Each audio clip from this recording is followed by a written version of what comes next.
a todas y a todos, yo soy Edurne Simón y esto es La Tribu en Casa y hoy hablamos de emociones. Hablamos de una emoción de forma como general, que es la tristeza, que en estos días está muy presente probablemente en todos vosotros, o de una manera puntual o de una manera más permanente os está acompañando. Yo me encuentro muchas veces con esta emoción a nivel personal, en las sesiones también, y me parecía interesante poder hablar de ella. Así que vamos a hablar de la tristeza y de algunas circunstancias que acompañan a la tristeza, como por ejemplo las caras que a veces adopta la tristeza, como puede ser el enfado, que en el caso por ejemplo de los niños es muy frecuente, no solo en el caso de los niños.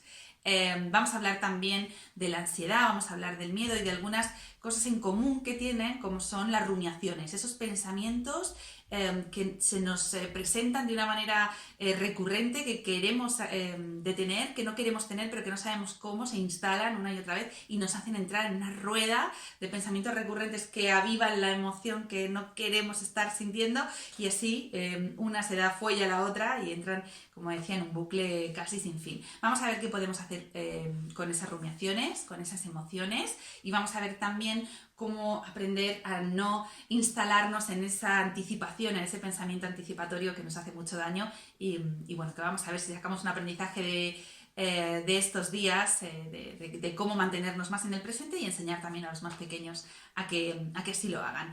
Antes de empezar, yo quería leeros una historia cortita, dura muy poco, es una historia del libro de cuentos para pensar de Jorge Bucay, que nos habla de esta confusión entre la tristeza y la furia, que a mí me parece que es muy gráfica y que, bueno, que espero que os guste y os ayude. Y dice así: la tristeza y la furia.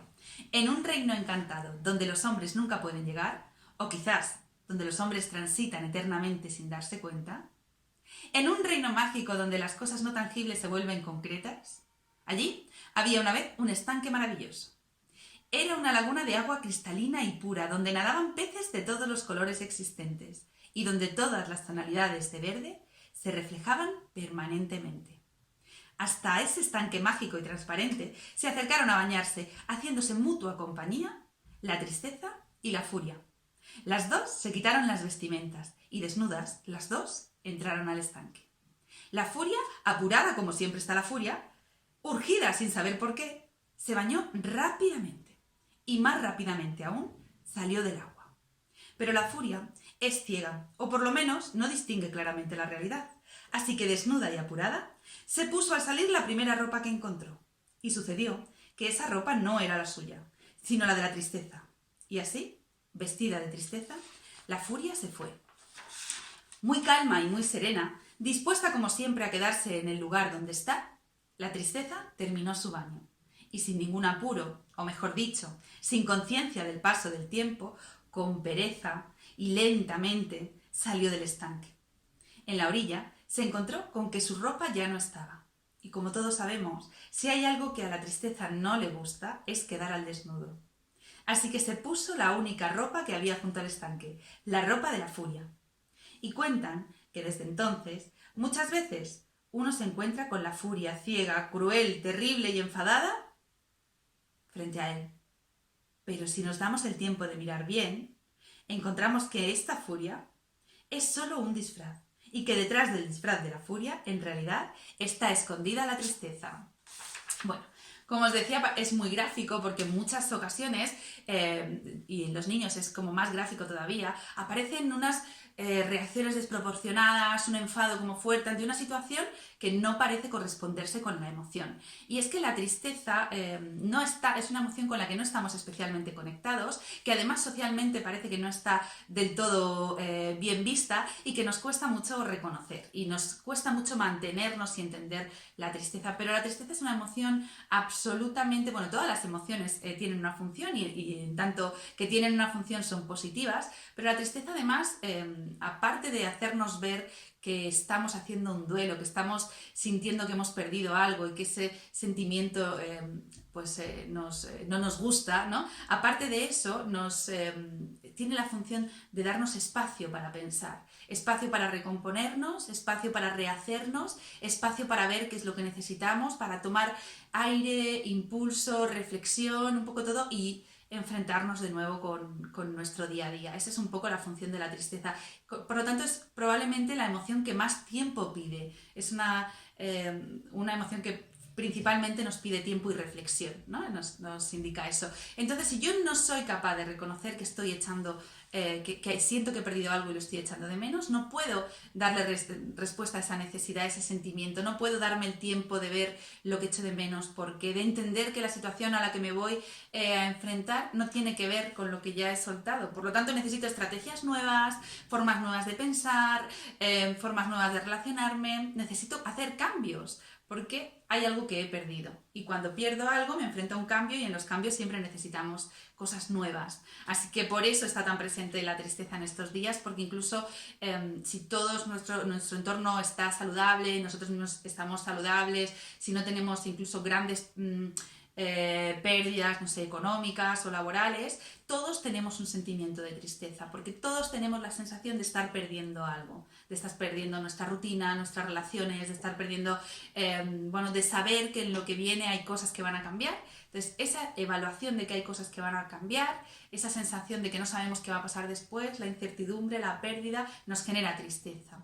Es importante, por tanto, que reconozcamos cómo nos estamos sintiendo, que no dejemos que la tristeza se enmascare con otras emociones o con otros trajes, que nos demos el tiempo de reflexionar por qué lo vamos a echar de menos, por qué nos estamos sintiendo así, y que busquemos cómo podemos dar respuesta a eso, qué necesitamos de nuevo para las cosas que van a venir después, darnos el tiempo de pasar ese duelo, ¿no? Al final todos los cambios, hay duelos grandes y pequeños, pero todos los procesos de pérdida y cambio nos provocan una necesidad de hacer de algún modo un duelo, ¿no? Y en el caso de los niños también han perdido sus dinámicas, sus amigos. Además, en el caso sobre todo de los más pequeños que tienen menos conciencia temporal, no saben qué va a pasar, cuándo va a volver, si va a haber algo que se parezca o no saben cuánto son 2 semanas, no entienden muy bien todo ese proceso, y es importante que les acompañemos en todo ese estar, ¿vale?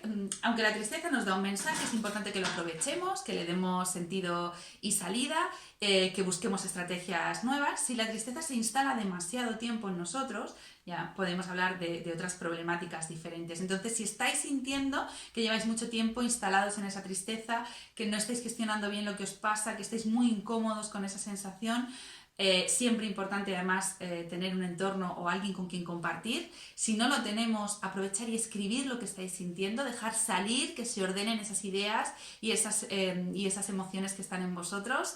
Además de eso, muy importante el ejercicio físico en el caso del estado de ánimo, porque el ritmo cardíaco cuando está más elevado nos ayuda también a elevar el estado de ánimo, así que aunque no nos apetezca, eso es una pescadilla también, ¿no? Que nos permite que todo vaya mejor, y rodearnos por supuesto de actividades que nos son placenteras, que nos aportan cosas gratificantes, siempre nos va a ayudar a que si el estado de ánimo está mejor, lo que nos llega a nuestro sistema nervioso también son otro tipo de hormonas, de sensaciones que nos van a regalar esas hormonas, y vamos un poco como equilibrando esa sensación, pero por favor sin rechazar esa tristeza que es normal que todos estemos sintiendo, cada uno por sus circunstancias, todos un poco por la de todos.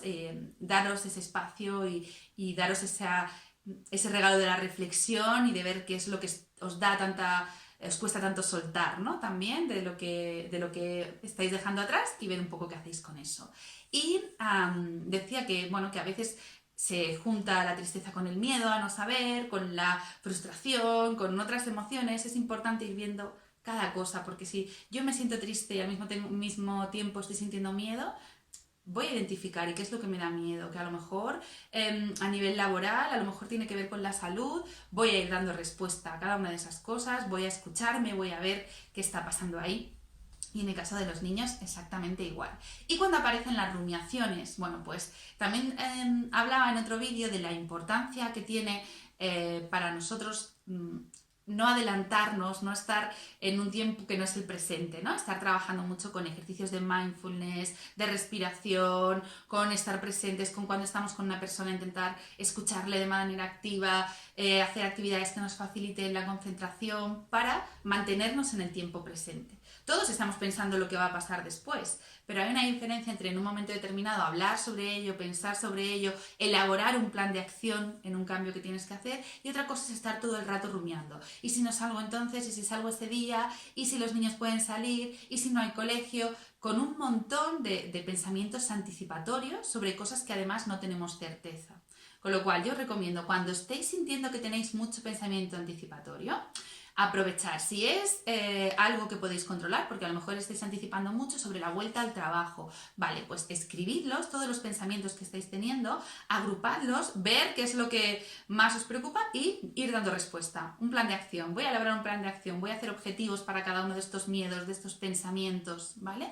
Si se trata de un pensamiento anticipatorio sobre algo que todavía no puedo controlar, porque no sé, por ejemplo, el día exacto o cómo va a ser la salida, vale, pues si va, no sé, si va a haber vacaciones de verano, pues ese otro tipo de pensamientos anticipatorios no los puedo resolver ahora. No sirve de nada que yo busque soluciones a eso, que yo entre a intentar buscar objetivos para eso, con lo cual yo recomiendo que hagáis una caja y escribáis ese pensamiento y lo metáis en la caja. Que en algún momento llega el día en que ya sabemos, ¿no?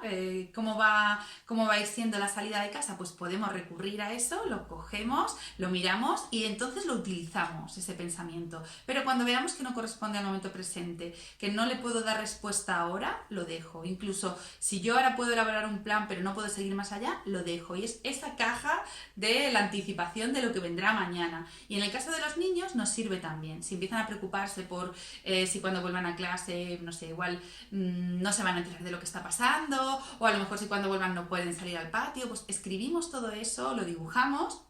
Podemos hacerles una línea del tiempo sobre el pasado, el presente y el futuro y explicarles que solo podemos dar respuesta a lo que está en el presente de una manera clara. Podemos en algún momento fantasear, pensar en lo del futuro, pero respuesta, mantenernos largamente pensando sobre lo mismo a lo que nos está pasando ahora, ¿vale? Así que lo demás lo vamos dejando para otro momento y de alguna manera nos permite sacar, oxigenar, dar luz. Vamos a ver que muchos de esos pensamientos, esas rumiaciones ni siquiera son racionales. Nos va a ayudar el escribirlo y sacarlo fuera muchísimo a ver como cuánto de racionales son esos pensamientos y de alguna manera es una forma de aproximarnos a cómo trabajar con todas esas emociones. Ahí hay mucho trabajo, pero bueno, lo importante siempre es poner la primera piedra y desde ahí ir construyendo. Así que bueno, espero que lo pongáis en práctica, que estéis todos bien y nos escuchamos muy pronto.